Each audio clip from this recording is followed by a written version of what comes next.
Hello दोस्तों, स्वागत है आपका मेरे चैनल दुबे सर जीएस पर। आज का टॉपिक यह है कि किसी भी संगठन को किसी भी लक्ष्य को प्राप्त करने के लिए किन किन बातों का ध्यान रखना चाहिए। हम ऐसे घटकों का चयन करेंगे, ऐसे घटकों की चर्चा करेंगे। यदि कोई भी व्यक्ति इन पर काम करे तो अपने संगठन को सबसे सफल संगठन और अपने को सबसे सफल व्यक्ति साबित कर सकता है। इसी विषय को लेकर के हम आज चर्चा करेंगे, कैसे लक्ष्य को पाया जा सकता है, कैसे लक्ष्य की प्राप्ति की जा सकती है। तो आप हमारे साथ वीडियो में लास्ट तक बने रहिए। चलिए बात करते हैं अपने लक्ष्य की प्राप्ति के लिए किन शर्तों पर हमको ध्यान रखना चाहिए। एक विद्वान है जिनका नाम है लूथर गुलिक। लूथर गुलिक महोदय कहते हैं कि एक सफलता के लिए यह हमारे पास सफलता के मंत्र हैं। इन सफलता के मंत्रों की हम एक एक कर चर्चा करेंगे। यह कथन लूथर गुलिक का है, जिन्होंने बताया कि एक सफल व्यक्ति होने के लिए, एक सफल संगठन होने के लिए किन बातों का ध्यान रखना चाहिए। तो पहला पॉइंट है योजना। किसी भी लक्ष्य की प्राप्ति करने के लिए एक सफल व्यक्ति को पहले योजना बनानी चाहिए। और जब तक आपके पास योजना नहीं होगी, जब तक आपके पास प्लानिंग नहीं होगी, लक्ष्य के अनुरूप योजना, लक्ष्य के अनुरूप प्लानिंग, तो आप सफलता प्राप्त कर सकते हैं। आप किस तरह की सफलता चाहते हैं, उस सफलता के संदर्भ में आपकी प्लानिंग क्या है। जब तक प्लानिंग नहीं होगी, जब तक उस प्रसंग के अनुरूप संदर्भ आप चिन्हित नहीं करेंगे, तब तक आप लक्ष्य नहीं प्राप्त कर सकते। तो सबसे पहले सफलता के लिए पहला मंत्र है हमारी योजना क्या है, हम उस लक्ष्य को प्राप्त करने के लिए क्या प्लानिंग करके रखे हैं। और जब हम किसी लक्ष्य को पाने के लिए प्लानिंग कर लेंगे तो हमारा दूसरा विषय क्या होगा, दूसरा बिंदु क्या होगा, उसकी बात करते हैं। फिर है संगठन। जब हम अपने लक्ष्य की प्राप्ति के लिए हम योजना बना लेंगे, प्लानिंग कर लेंगे, तो हमें जरूरत पड़ेगी संगठन की। और वह संगठन जब तक नहीं होगा आप कोई लक्ष्य नहीं प्राप्त कर सकते। चाहे वह आपका राजनीतिक उद्देश्य हो, चाहे वह सामाजिक उद्देश्य, चाहे वह सांस्कृतिक उद्देश्य हो, आप लक्ष्य प्राप्त के लिए योजना बनाएं। योजना बनाने के बाद एक संगठन चाहिए।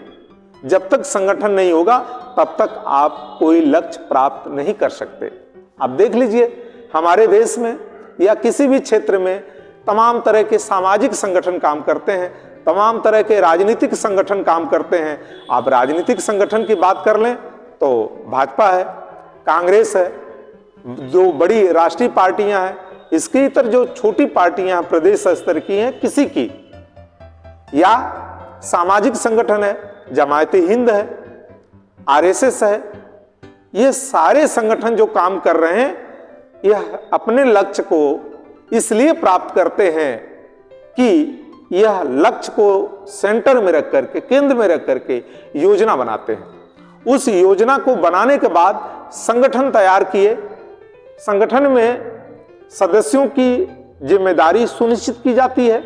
जब संगठन होगा, लोग होंगे, तो वह लोग और संगठन में दायित्वों का निर्धारण होगा, किस काम को किसके द्वारा संपन्न करना है।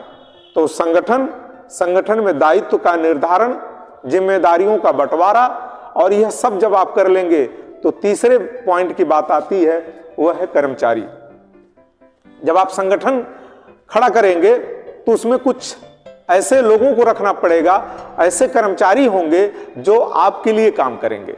यदि कर्मचारी 100% जवाबदेह नहीं है, जिम्मेदार नहीं है आपके लक्ष्य के प्रति, आपकी योजना के प्रति, आपके संगठन के प्रति, तब तक आप वो लक्ष्य नहीं प्राप्त कर सकते।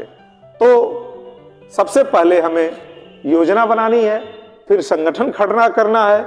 इस संगठन को खड़ा करके उस लक्ष्य प्राप्ति के संदर्भ में जो हमको हैंड्स चाहिए, वह सारे हैंड्स हमको कर्मचारी के रूप में, जब तक आप देख लीजिए, आज रिलायंस एक अच्छा मुकाम हासिल की है, अडानी ग्रुप समूह एक अच्छा मुकाम हासिल किया है, टाटा या बिड़ला, ये जितनी नामचीन कंपनियां हैं, ये कैसे अपने लक्ष्य को प्राप्त कर रही हैं। आज इनकी आर्थिक ग्रोथ, इनका इंडेक्स सब लक्ष्य केंद्रित है, यह सफलता के सूत्र गढ़ते हैं।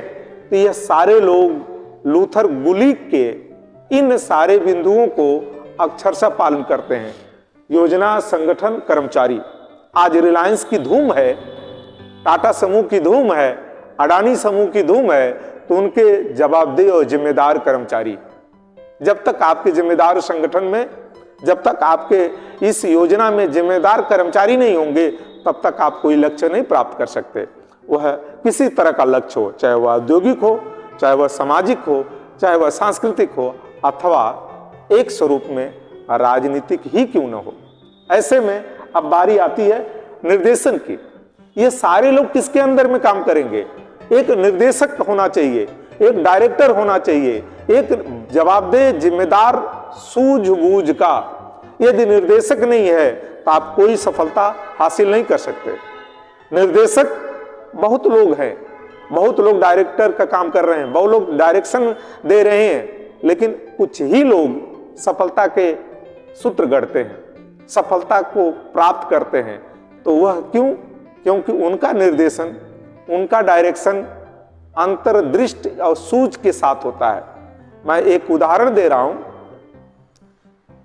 महाभारत में दो चेहरे हैं, दो पात्र हैं, एक शकुनी है और एक श्री कृष्ण जी हैं। शकुनी भी योजना बनाता है, उस योजना को प्राप्त करने के लिए उसके साथ राजनीतिक समूह का जो स्वरूप है, उसमें कुछ गुप्तचर कर्मचारी भी लगाते हैं लाक्षागृह में पांडवों को भस्मीभूत करने के लिए। लेकिन तमाम उपायों के बावजूद पांडव बचते जाते हैं। तो क्यों?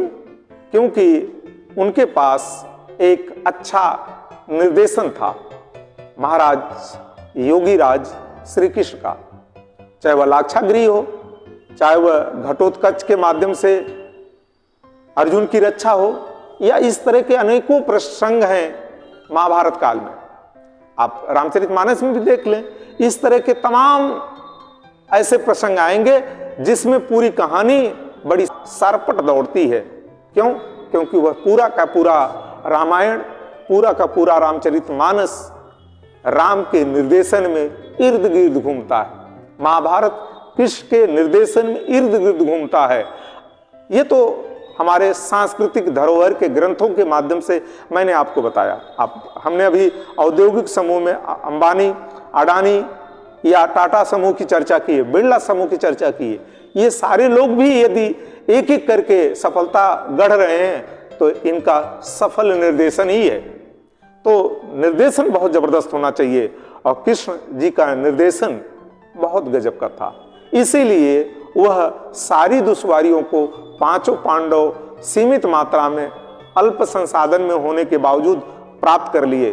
भारी भरकम सेना, 18 औक्षणी सेना, सारे महारथी, सारे अधिरथी होने के बावजूद पूरा का पूरा दुर्योधन की योजना फेल हो गई, उसका संगठन फेल हो गया, उसके कर्मचारी फेल हो गए, उसके लोग फेल हो गए। क्यों?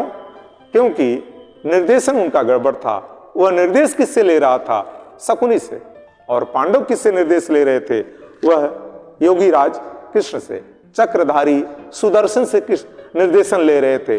तो किसी भी सफलता के मंत्र को अक्षरशः पाने के लिए, लक्ष्य को पाने के लिए आपको बेहतरीन निर्देशन देना होगा, तो सफलता आपके कदम चूमेगी।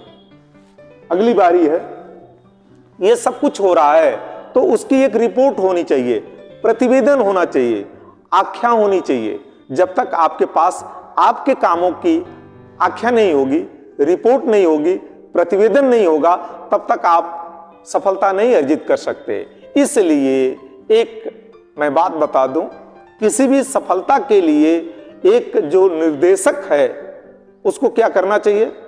उसकी पीठ अतीत में होनी चाहिए, पांव वर्तमान में होनी चाहिए और निगाह भविष्य पर होनी चाहिए। यदि सफल निर्देशक आप बनना चाहते हैं तो पीठ अतीत में, पांव वर्तमान में और लक्ष्य केंद्रित आपकी निगाह होगी तो सफलता आपके कदम चूमेगी। और यह कब होगा? जब आप फीडबैक लेंगे, आप रिपोर्ट तैयार करेंगे, आपने क्या सफलता पाई, क्या असफल रहे, क्या आपने किया, क्या आपने नहीं किया, यह रिपोर्ट कार्ड आपका बताएगा। और इस तरह आप स्टेप बाय स्टेप एक एक कदम दर कदम आगे बढ़ेंगे तो सफलता गढ़ेंगे। फिर लास्ट में बजट है। इन सारे कामों को करने में कुछ न कुछ लागत आएगी, धन की जरूरत पड़ेगी, बजट की जरूरत पड़ेगी। यदि बजट आड़े हाथ आएगा तो आपका लक्ष्य पीछे छूट जाएगा। किसी भी सफलता में सबसे अहम रोल इन सारी बातों के बावजूद बजट का होता है। तो आप जो कुछ प्लानिंग करें उसमें बजट को सुनिश्चित करें। बजट आड़े हाथ नहीं आएगा तो निश्चित सफलता आपको मिलेगी। इन्हीं भावनाओं के साथ मेरा एक आपके लिए संदेश था कि एक सफल व्यक्ति, एक सफल संगठन, एक सफल औद्योगिक समूह, एक सफल राजनीतिक समूह, सामाजिक समूह, सांस्कृतिक समूह प्राप्त करने के लिए, गढ़ने के लिए और अपनी इमेज तैयार करने के लिए एक व्यक्ति को इन बातों को ध्यान रखना चाहिए जो लूथर गुलिक ने कहा है: योजना, संगठन, कर्मचारी, निर्देश, प्रतिवेदन और बजट। इन पर आप ध्यान करेंगे, सफलता आपके पांव चूमेगी। इन्हीं शुभकामनाओं के साथ आप सबको अपनी वीडियो के साथ लास्ट तक बने रहने के लिए ढेर सारी शुभकामनाएं, बधाई। आपको कोई सुझाव देने हैं, आपको कोई कमेंट करने हैं तो कमेंट बॉक्स में दीजिए। आप नए हैं तो सब्सक्राइब कर लीजिए और पुराने हैं तो कमेंट से हमें सूचित करें क्या आपके लिए बेहतर रहा और क्या आपको और चाहिए।